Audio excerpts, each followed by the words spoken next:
Hello guys, इस video lecture में हम पढ़ेंगे डिसीजन मेकिंग स्ट्रक्चर के बारे में कि डिसीजन मेकिंग स्ट्रक्चर कैसा स्ट्रक्चर होता है, कैसे हम बनाते हैं पाइथन के अंदर और ये कैसे काम करता है, इसके बारे हम आज पढ़ेंगे। Decision making structure is the process of selecting an appropriate action or path to follow based on a given condition or a set of condition। यानी कि जो हम कंडीशन देंगे, एक कंडीशन देंगे या एक से ज़्यादा जब हम कंडीशन देंगे, उसी की बेस पे हम कोई एक्शन फॉलो करेंगे, हम कोई पाथ को सिलेक्ट करेंगे। यानी कि हमारे पास तीन पाथ हैं, 1 2 3। अब कंडीशन हमारे पास फॉर एग्जांपल एक है, इसी कंडीशन की बेस पे हम कोई पाथ सिलेक्ट करेंगे, या 2 नंबर करेंगे या 3 नंबर या 1 नंबर करेंगे। ये डिपेंड करता है कि कंडीशन हमारी कैसी है। कंडीशन की बेस पे, यानी कि कंडीशन ट्रू है तो कुछ और होगा, कंडीशन अगर फॉल्स है तो कुछ और होगा। सबसे पहला जो है वो है इफ स्टेटमेंट।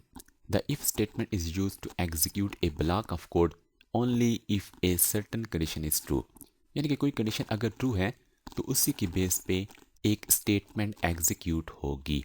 अब इसका सिंटैक्स ये है कि इफ यहाँ पे आ जाएगी कंडीशन।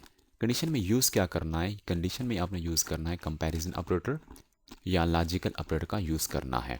इससे पहले वाली वीडियो लेक्चर में हम पढ़ चुके हैं लॉजिकल ऑपरेटर के बारे में और कंपैरिजन ऑपरेटर के बारे में। अब यहाँ पे आपका कोड आएगा, जब कंडीशन ये ट्रू हो जाएगी तो इसके अंदर वाला कोड रन हो जाएगा, एग्जीक्यूट हो जाएगा। कंडीशन के एंड पे आपने ये कोलन लगाना है। ये हमारे पास सिंपल एक इफ स्टेटमेंट है। For example, if a is greater than 5 और यहाँ पे आपने कुछ लिख दिया, प्रिंट लिख दिया, कुछ और कोड लिख दिया। वो कोड तब रन होगा, तब एग्जीक्यूट होगा जब ये कंडीशन आपकी ट्रू होगी। अब नेक्स्ट हमारे पास इसकी जो एग्जांपल है, x की वैल्यू 5 है। हम ये चेक कर रहे हैं अगर x ग्रेटर देन 0 है, लास्ट बात है ग्रेटर देन 0 है और कंडीशन ये हमारे पास ट्रू हो चुकी है, तो उसके केस में इसके अंदर आ जाएगा ये जो एरिया है, यानी कि एक टैप का डिस्टेंस देके ये जो एक एरिया होगा ये इस इफ़ की बॉडी होगी, इफ़ का एक एरिया होगा। इसके अंदर जो कुछ लिखेंगे, एक स्टेटमेंट अभी आपने लिखी, 2 लिख सकते हैं, 3 लिख सकते हैं, बहुत बड़ा कोड लिख सकते हैं, लेकिन इसी तरतीब का खास ख्याल रखना है। 1 टैप का डिस्टेंस और यहाँ पे आपने कोला लगाना है तो ये इसकी बॉडी हो जाएगी। अगर आपने स्टेटमेंट यहाँ से शुरू की, यानी कि बिल्कुल स्टार्टिंग से आपने कोड को लिखा, तो वो आउटसाइड बॉडी हो जाएगा, आउटसाइड ये ब्लॉक हो जाएगा। ये कोड तब चलेगा जब कंडीशन आपकी ट्रू होगी। अच्छा, एक और चीज़ भी है, फॉर एग्जाम्पल ये कंडीशन जब ट्रू होती है तो ये चल जाता है। अगर ये कंडीशन फॉल्स हो जाए, ये कंडीशन अगर फॉल्स हो जाए तो फिर क्या चलेगा? कंडीशन अगर हमारे पास फॉल्स हो जाती है तो फिर क्या चलेगा? तो उस केस में हमने अभी फ़िलहाल ऐसी कोडिंग नहीं की, तो उस केस में हम कर सकते हैं, यहाँ पे हमें लिखना पड़ता है, एल्स लिखना पड़ता है और एल्स का अपना कोड लिखना पड़ता है। ये कोड उस वक्त चलेगा जब ये कोड आपका नहीं चलेगा, ये कंडीशन जब आपकी फॉल्स हो जाएगी। उसकी जो मिसाल है वो अभी मैं आपको दे देता हूँ। अब इफ़ एल्स स्टेटमेंट, जिसमें हम फॉल्स के लिए अलग एक ब्लॉक बनाते हैं, उस स्ट्रक्चर को हम कहते हैं इफ़ एल्स स्टेटमेंट। इससे पहले हमने पढ़ा सिर्फ इफ़ स्टेटमेंट। अभी ये जो दूसरी स्लाइड है इसमें हम ये पढ़ रहे हैं इफ़ एल्स स्टेटमेंट।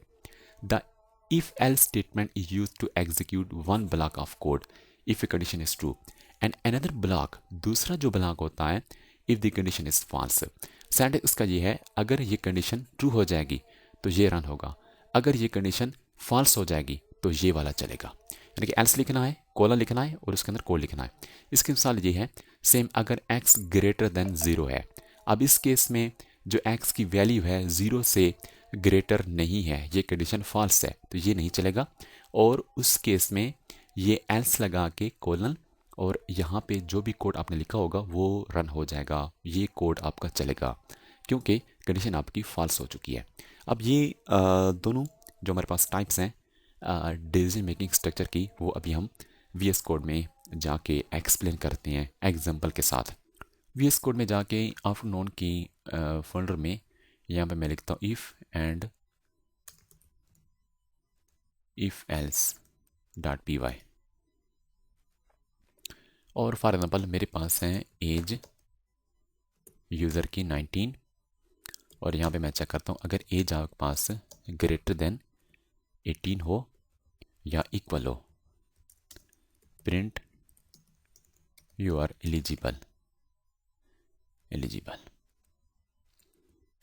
अभी मैं यहाँ पे इसको चलाता हूँ, पाइथन फाइल का नाम है इफ़ एंड इफ एल्स, और देखिए यहाँ पे मैसेज शो हो रहा है यू आर एलिजिबल, क्योंकि एज की जो वैल्यू है वो 19 है, और चेक जो हम कर रहे हैं वो 18 से चेक कर रहे हैं कि 18 से ग्रेटर हो तो फिर ये कंडीशन आपकी ट्रू हो जाएगी, और उसके अंदर जो कोड भी होगा वो शो हो जाएगा।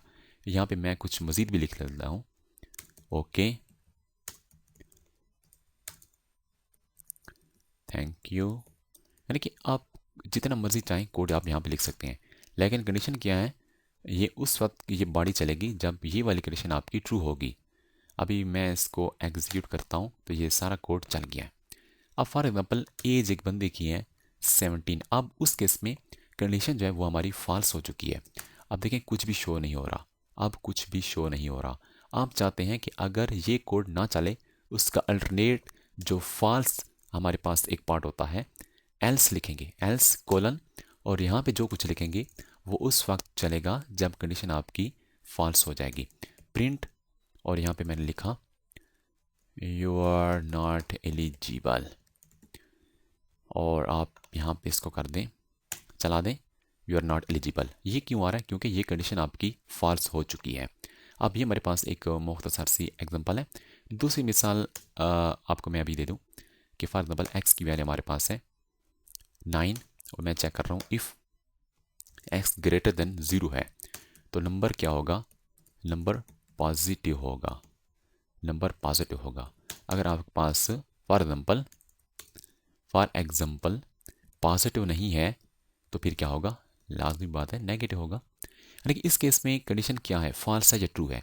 इस केस में कंडीशन आपकी ट्रू है, क्योंकि जो 9 है वो 9 आपका नंबर है एक्स के, और एक्स जो है वो 0 के ग्रेटर होना चाहिए। अब 9 जो है 0 के ग्रेटर है, यानी कि 9 0 के ग्रेटर है, तो कंडीशन ये ट्रू हो जाएगी। तो इस केस में आपको पॉजिटिव शो होगा।